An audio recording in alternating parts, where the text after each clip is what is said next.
After the way was lost in Israel for 400 years, John the Baptist revived and prepares the way ministry for our Lord Jesus Christ's first coming, as it was prophesied in Isaiah 40, verse 3 to 5.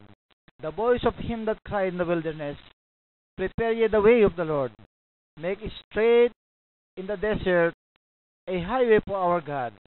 Every valley shall be exalted, and every mountain and hill shall be made low, and the crooked shall be made straight, and the rough places plain, and the glory of the Lord shall be revealed, and all flesh shall see together, for the mouth of the Lord hath spoken it.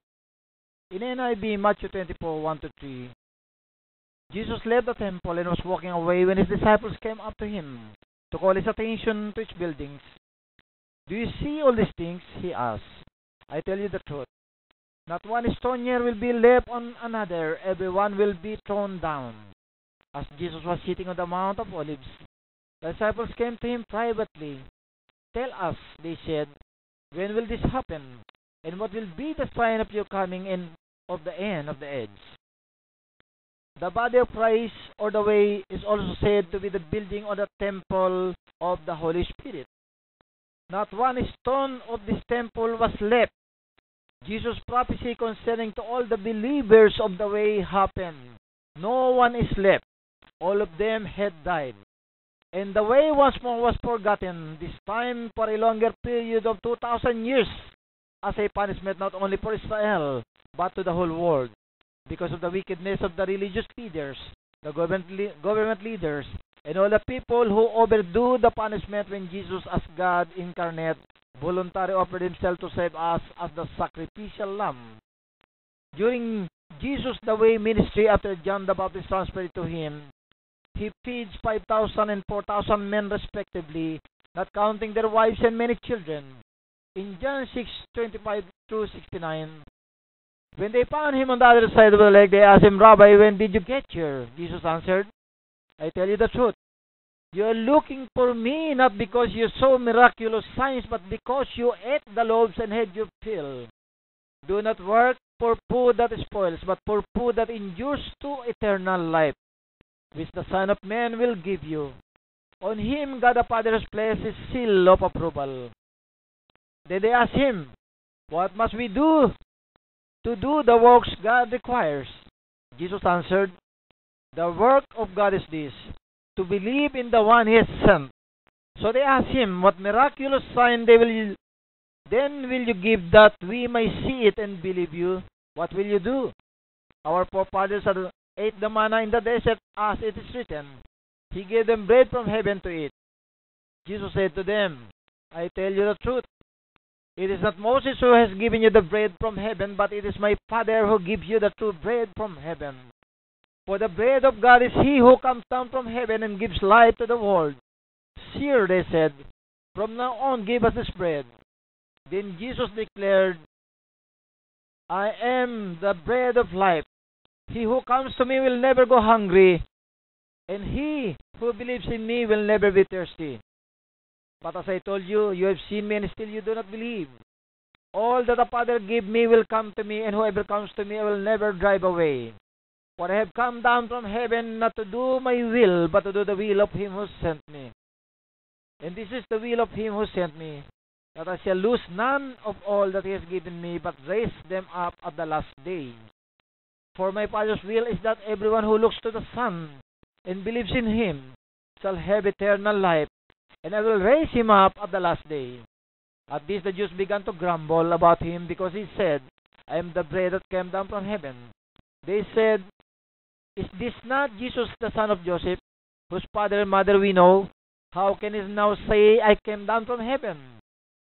Stop grumbling among yourselves, Jesus answered. No one can come to me unless the Father who sent me draws him, and I will raise him up at the last day. It is written in the prophets, they will all be taught by God. Everyone who listens to the Father and learns from him comes to me. No one has seen the Father except the one who is from God. Only he has seen the Father. I tell you the truth. He who believes has everlasting life. I am the bread of life. Your forefathers ate the manna in the desert, yet they died. But there is the bread that comes down from heaven, which a man may eat and not die. I'm the living bread that came down from heaven. If anyone eats of this bread, he will live forever. This bread is my flesh, which I will give for the life of the world. Then the Jews began to argue sharply among themselves. How can this man give us his flesh to eat? Jesus said to them, I tell you the truth. Unless you eat the flesh of the Son of Man and drink his blood, you have no life in you. Whoever eats my flesh and drinks my blood has eternal life, and I will raise him up at the last day. For my flesh is real food, and my blood is real drink. Whoever eats my flesh and drinks my blood remains in me, and I in him. Just as the living Father sent me, and I live because of the Father, so the one who feeds on me will live because of me. This is the bread that came down from heaven. Your forefathers ate manna and died, but he who feeds on this bread will live forever. He said this while teaching in the synagogue in Capernaum. On hearing it, many of his disciples said, This is a hard teaching. Who can accept it? Aware that his disciples were grumbling about this, Jesus said to them, Does this offend you? What if you see the Son of Man ascend to where he was before? The Spirit gives life. The flesh counts for nothing. The words I have spoken to you are spirit and they are life. Yet, there are some of you who do not believe, for Jesus had known from the beginning which of them did not believe and who will betray him. He went on to say, This is why I told you that no one can come to me unless the Father enables him. For this time, many of his disciples turned back and no longer followed him. You do not want to leave too, do you? Jesus asked the 12. Simon Peter answered him, Lord, to whom shall we go? You have the words of eternal life. We believe and know that you are the Holy One of God. People cannot accept the way of Jesus or Jesus' teaching, and they no longer followed him. Others left were persecuted to their death. God is not forcing anyone to believe and follow him, and he is not afraid if the way runs out of members. Jesus asked the 12 disciples in verse 67, You do not want to leave too, do you? God doesn't need anything from us. God doesn't need us. We need God. We need everything from God. He provided us the only way to his kingdom. He paid on the cross with his own blood and body so that we could be qualified to enter his kingdom in heavens. But we need to seek, follow, and find the right way to eternal life of peace and prosperity in his kingdom. Many had failed to find that way. Peter answers him, Lord, to whom shall we go? You have the words of eternal life.